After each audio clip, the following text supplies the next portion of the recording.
नमस्कार, मैं उदय कुमार और मैं पंकज कुमार।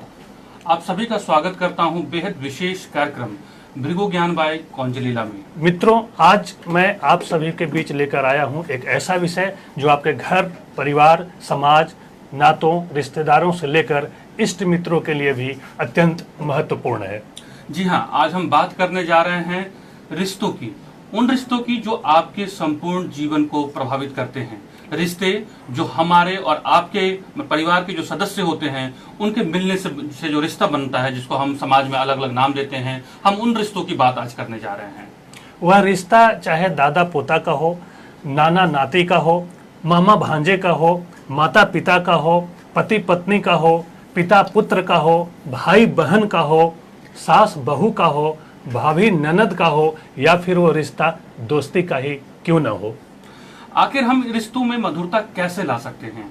हम इस रिश्तों को प्रगाढ़ कैसे बना सकते हैं? इस रिश्तों में हम में और मधुरता कैसे ला सकते हैं? इसको हम कैसे बेहद सरल बना सकते हैं ताकि जीवन जो है जीना जो है वो कठिन न लगे, बल्कि जीवन जो है बहुत सरलता के साथ जिया जा सके। हम इन रिश्तों के बीच की जो करवाहट होती है, उस करवाहट को हम कैसे कम कर सकते हैं, या फिर ये कहें कि हम रिश्तों को निरोगी कैसे बना सकते हैं। जब आपके रिश्ते भी स्वस्थ रिश्ते होते हैं, रिश्ते भी निरोगी होते हैं, और रिश्ते भी कहीं न कहीं आपके अस्वस्थ भी होते हैं। जब निरोगी होंगे तो आपके रिश्ते जाहिर सी बात है बेहतर होंगे। तो हम आज रिश्तों को निरोगी बनाने की बात करेंगे। जी हाँ, हम आज इस कार्यक्रम के माध्यम से आप सभी को बताएंगे, मतलब आप जो ऊपर जो सारे सवाल हैं उन सभी सवालों का जवाब आपको मिलेगा इस कार्यक्रम के माध्यम से। तो चलिए बिना देर किए सबसे पहले हम स्वागत करते हैं इस विषय के जानकार और विशेषज्ञ प्रोफेसर अश्विनी अग्रवाल जी का। प्रोफेसर साहब, आपका बहुत बहुत स्वागत है। हमारा प्रणाम। आपको मैं बताते चलूं कि प्रोफेसर अश्विनी अग्रवाल जी को कौंजलीला की मानक उपाधि इनको मिली हुई है। इन्होंने जो भृगु ज्ञान पे जो रिसर्च किया है, जो इन्होंने समय दिया है, इनको लेकर ही इन्हें इस उपाधि से इनको नवाजा गया है। तो आज हमारे बीच बेहद प्रतिष्ठित प्रोफेसर अग्रवाल जी बैठे हुए हैं। हम उनसे आपके जो सवाल हैं उन तमाम सवालों का जो है हम लोग जवाब जानने की कोशिश करेंगे। जी उदय जी। हाँ, तो सबसे पहला सवाल जो है हम प्रोफेसर साहब से यही करना चाहेंगे कि भृगु ज्ञान के माध्यम से हम रिश्तों को निरोगी कैसे बना सकते हैं। जी देखिए, ऐसा है कि सबसे पहले मैं आज, क्योंकि आज 11 सितंबर है, तो आज का दिन नेशनहुड वीविंग डे डिक्लेयर किया गया है। जी। नेशनहुड वीविंग डे यानी राष्ट्रवाद को अगर हम अपने अंदर विकसित करते हैं तो गारंटी है, भृगु ज्ञान कहता है कि गारंटी है कि आपकी जो परिवार है उसके अंदर हार्मोनी अपने आप आने लगेगी। देखो मैं क्या बात कह रहा हूं कि एक टेक्नोलॉजी है भृगु ज्ञान के द्वारा दी गई, उसका नाम है बांसुरी नाद। बांसुरी कृष्ण का एक वो था।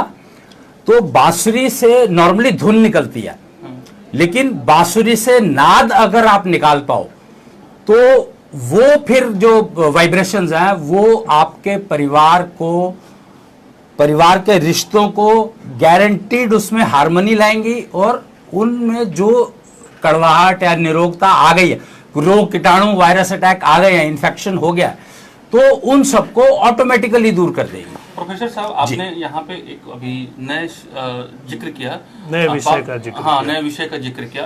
बांसुरी में तो धुन की बात तो हमने सुनी थी जी, लेकिन बांसुरी में नाद जो है ये आपने अभी स्वर की बात सुनी थी। बांसुरी से जो स्वर निकलता है। हाँ, लेकिन नाद क्या है और इन दोनों में क्या अंतर है और जीवन पे क्या प्रभाव है दोनों का? हाँ जी, देखिए ऐसा है कि सुर जो है वो गले से निकलते हैं।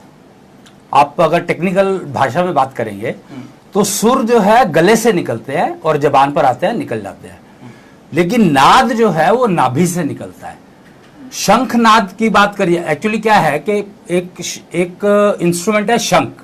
अब हम दो इंस्ट्रूमेंट हो गए, भृगु ज्ञान ने दिए हैं दोनों इंस्ट्रूमेंट, मतलब एक शंख और एक बांसुरी। शंख नाद करते हो तो युद्ध होता है, शंखनाद करते हैं तो युद्ध होता है, बिल्कुल, और बांसुरी नाद करते हैं तो रिश्तों में मधुरता आती है। जैसे महाभारत काल, जैसे कृष्ण की आप बात बोल रहे हैं, जी, तो जी। महाभारत काल में उन्होंने पांच जन जन शब्द बजाया था, बिल्कुल, यानी उससे युद्ध नाद महाभारत निकाली हुआ थी था। तो युद्ध हुआ। और जब वो बांसुरी बजाते हैं तो तमाम प्रकृति अपने जो आप है पूरी प्रकृति उनके साथ जुड़ जाती है, उनके गोकुल साथ हो जुड़ गया, जाती है। वृंदावन हो गया, उसके कहीं आसपास पर के भी जितने भी बिल्कुल जीव जंतु हैं वो बिल्कुल निरोग हो बिल्कुल जाया बिल्कुल करते थे। बिल्कुल वो बांसुरी। ये काफी गूढ़ मतलब बातें हैं जो समझने की बात है। जी, जी। हम घरों में भी शंख बजाते हैं, बिल्कुल। हम इसीलिए तो घर चैन से नहीं बैठते ध्यान आपके। से नहीं बैठते। अच्छा, तो आपका ये कहने का मतलब है कि जी। घरों में जो पूजा पाठ हम लोग करते हैं, जो पूजा होती है, उस समय पंडित जी जो शंख फूंकते हैं, शंख बजाते हैं, वो शंख नहीं बजना चाहिए? देखिए, इस बारे में मैं कहना नहीं चाहूंगा कुछ भी, क्योंकि शंख नाद अगर की तरह से बोल, शंख से धुन तो आप निकाल सकते हो कि नहीं निकाल सकते हो पता नहीं, पर शंख से धुन निकालना भी संभव है। हम लोगों ने एक कार्यक्रम शुरू किया हुआ है मणिदेव की शंख धुन, ठीक है। कृष्णांश की शंख धुन मणिदेवकी के मुख से। ठीक है। तो वो जब बोलती हैं, जो कुछ भी बोलती हैं, तो वो एक्चुअली शंख से, शंख बांसुरी धन शंख से निकाली जाती है। नहीं तो आप हमें ये बताइए, जी। हमारे दर्शकों को ये बताइए जी। कि अगर रिश्तों में मधुरता लानी है, रिश्तों को निरोगी बनाना है, जी। जिन जिन रिश्तों की मैंने बात की, जी। तो उसमें आपने जो बताया बांसुरी, तो कैसे, क्या सिंपल भाषा में समझाइए जी। ये हमारे दर्शकों को। जी। पंकज जी, मैं तो नहीं, बिल्कुल ठीक है। जैसे मेरा ये कहना है, एक बड़ा सिंपल सवाल है कि हाँ जी। आप जितने भी सनातन धर्म को मानने वाले जी, जी, परिवार जी, हैं, जी। जब पूजा पाठ या जो पंडित हैं जब आते हैं वो क्या करते हैं, शंख बजाते हैं। तो आपका ये कहना है कि शंख बजाना गलत नहीं है, बेसिकली शंख से धुन निकलना चाहिए, शंख का नाद नहीं होना चाहिए। मतलब वो पंडित जी धुन निकाल रहे हैं या नाद निकाल ये रहे हैं? पता ही नहीं है एक्चुअली, इस बारे में कोई जानकारी नहीं है अवेलेबल। तो ये इसका मतलब जी, ये है जी। कि जो लोग अगर शंख धुन निकालेंगे तो उसका लाभ मिलेगा, और शंख नाद है तो फिर नेचुरली जो शंख नाद करता है तो परिवार करता ही में है। कला होगी, रिश्तों में दरार आएगी, चीजों को मतलब ठीक नहीं हो सकता, ठीक नहीं हो सकता। खराब कितने होंगे ये कह नहीं सकते, पर ठीक नहीं हो सकते ये पक्का है। तो मेरे ख्याल से आप ये बोलना चाहते हैं कि जिस तरह से वहाँ बांसुरी से मधुर स्वर निकलते हैं, मधुर धुन निकलते हैं, उसी तरह से अगर हमारे परिवार के बीच, घर के बीच जो फैमिली है, जो सदस्य हैं, वो मधुर वाणी बोले, तो फिर घर में जो है वो रिश्ते अपने आप जो है वो सही हो अच्छा, सकते इसी हैं, बात ऐसा को आप बोलना चाहेंगे? जी जी जी आप ये कहना चाह रहे हैं? जी, पर मैं मधुर वाणी की यहाँ पर बात नहीं कर रहा हूँ। मैं ये कह रहा हूँ कि देखो, अगर नॉर्मल ये सब ऑब्वियस है कि मधुर वाणी बोलेंगे तो झगड़ा होगा ही नहीं, बिल्कुल ठीक। लेकिन मधुर वाणी में गाली तो दी जा सकती है ना। कैसे गाली कैसे देंगे मधुर वाणी में? क्यों शब्द आप जैसे रिश्ते आप सुना होगा, ट्रेन में जा रहे हैं और आप कह रहे हैं कि हाँ, जो भी गाली उसका नाम है उसको आप ये हैं, तो वो कहा जा सकता है। जैसे रिश्तों में कई सारे ऐसे रिश्ते हैं जहाँ पे आप बहुत प्यार से गाली देते हैं, बिल्कुल, बिल्कुल, है ना? तो बिल्कुल। आप उस तरह की संबोधन की बात कह रहे हाँ, हैं। तो मैं ये कह रहा हूँ कि हम ये कह रहे हैं कि मधुरता लानी पड़ती है। अगर आपको मधुरता लानी पड़ती है तो उसमें एफर्ट्स हैं, उसमें स्ट्रेस है। नहीं, आप हमारे दर्शकों को 2 लाइन में जी। बताइए कि रिश्तों को हम निरोगी कैसे बना, सिंपल भाषा में बिल्कुल। बताइए। तो सिंपल भाषा में ये है कि हम मधुर बोलने में मधुरता आनी चाहिए, लेकिन वो मधुरता लाने के लिए क्या करना है, वो सिस्टम ऑटोमेटिक होना चाहिए, नेचुरल होना चाहिए। मधुरता अगर आप लाने की कोशिश करेंगे तो वो चीनी घोल रहे हो तो वो घुलेगी नहीं, या ज्यादा देर तक रहेगी नहीं। आपने एक सेंटेंस तो ठीक बोल दिया, लेकिन दूसरे सेंटेंस में फिर वही बात निकलेगी, क्योंकि रिएक्शन तो होगा ही होगा, उसको आप रोक नहीं सकते हैं। बिल्कुल। लेकिन अगर आप ऐसी टेक्नोलॉजी, जिसको मैंने अभी नाम दिया बांसुरी नाद, अगर वो बांसुरी नाद की टेक्नोलॉजी का आप अभ्यास शुरू कर दें अपने जीवन में, तो मैं गारंटी दे सकता हूं कि आपके मुंह से मधुरता ही निकलेगी, मधुर वाणी ही निकलेगी, गाली निकलेगी नहीं।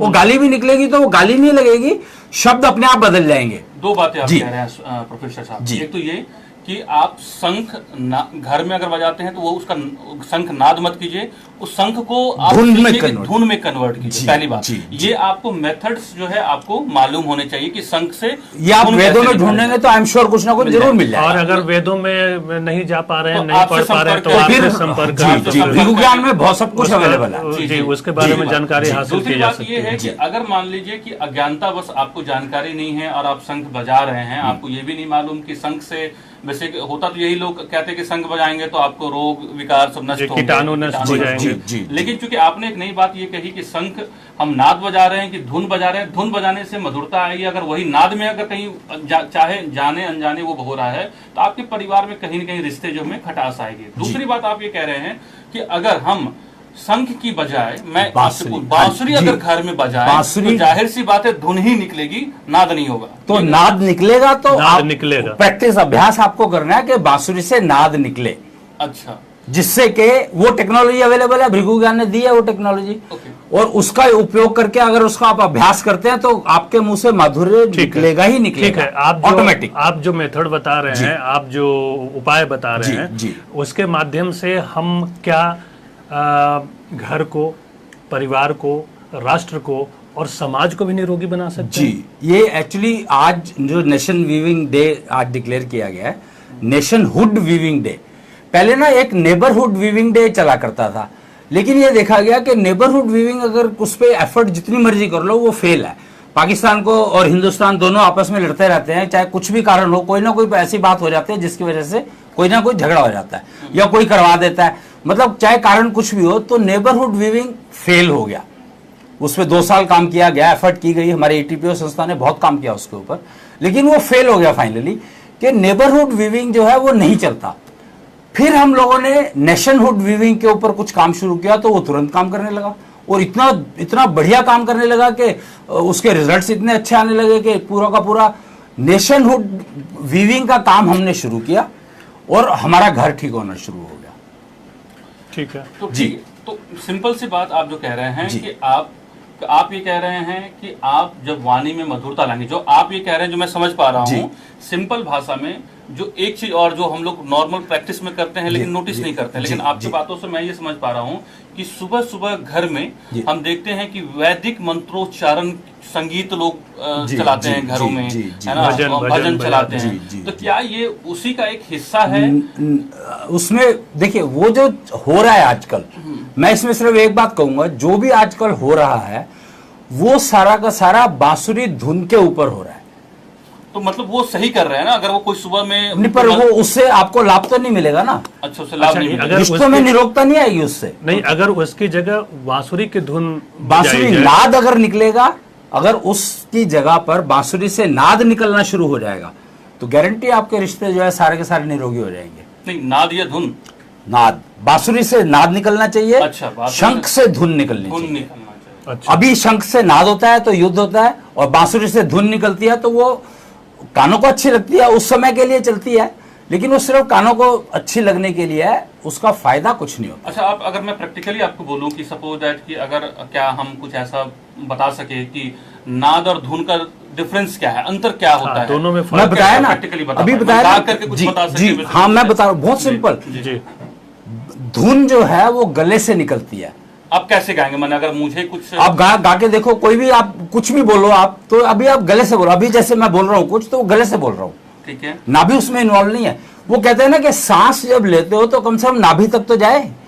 लोगों का सांस इतना शैलो हो चुका है कि वो यहां से गले से नीचे जाता ही नहीं है, और इसीलिए चैनी है उनके पास। बेचैनी क्यों है जिंदगी में? जिंदगी में बेचैनी मात्र इसीलिए है क्योंकि आपका जो सांस है, श्वास प्रक्रिया है, इतनी शैलो हो चुकी है कि वो गले से नीचे जाती ही नहीं है। पंकज जी, आप जो प्रोफेसर साहब बता रहे हो, आप समझ रहे हैं?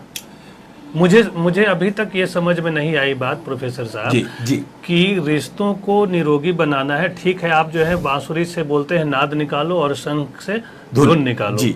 तो ये बांसुरी से हम नाद निकालेंगे कैसे और शंख से हम धुन कैसे बजाएंगे? सिंपल सी एक चीज तो बिल्कुल क्लियर हो गई कि हम शंख नाद करेंगे तो वो युद्ध पहले भी होता है। हाँ, पहले भी होता आप जो ये कह रहे हैं कि जब हम शंख घरों में बजाते हैं तो शंख का आप इस तरीके से उसे बजाए, उसे बजाने की एक टेक्नोलॉजी है कि उसका नाद ना हो बल्कि शंख से धुन निकले। एक चीज क्लियर है, बिल्कुल। जो एक गलतफहमी उन्होंने दूर की है, ठीक है। जी। दूसरी बात उन्होंने कहा कि जब हम बांसुरी बजाते हैं, चूंकि कृष्ण बांसुरी बजाते थे, तो बांसुरी से आप धुन नहीं निकाले बल्कि बांसुरी से आप नाद करें। कृष्ण धुन निकालते थे। अच्छा, कृष्ण जो है बांसुरी से धुन निकालते थे तो वो सारे के सारे जो है इकट्ठे हो जाते थे। ठीक है। जितने भी उनके प्राणी जानवर जो भी कुछ होता था, इंसान सब इकट्ठे हो जाते थे, ठीक है। क्योंकि बांसुरी से धुन निकालते थे।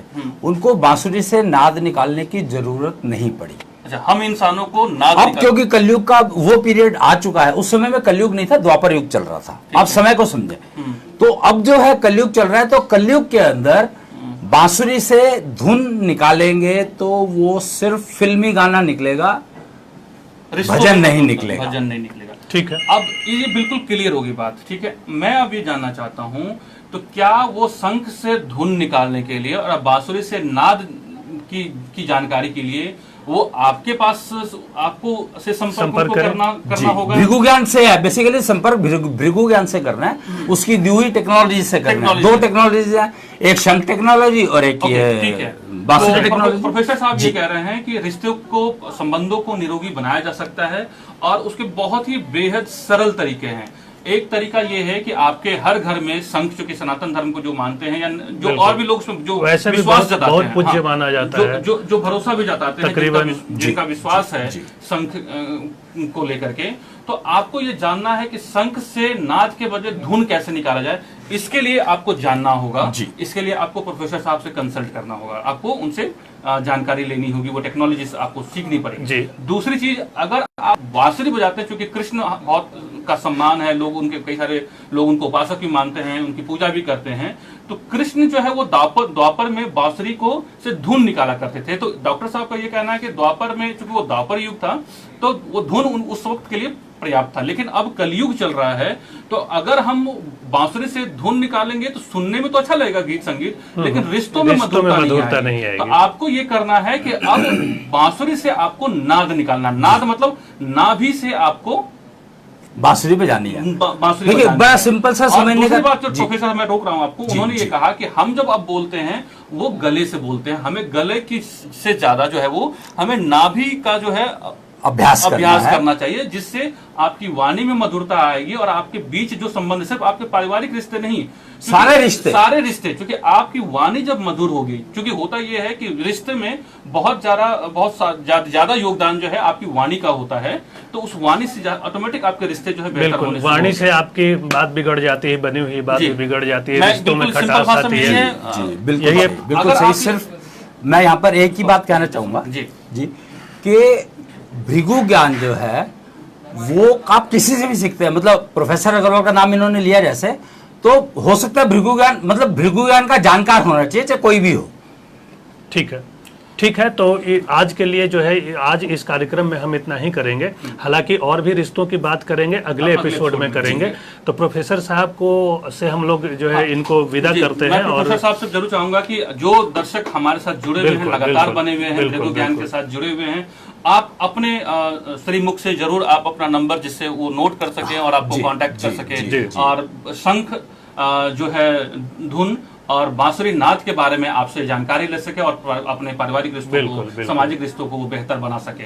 प्रोफेसर, अपने श्रीमुख से आप नंबर जरूर दर्शकों को बताएं। 999999 5 बार 9 और 09149।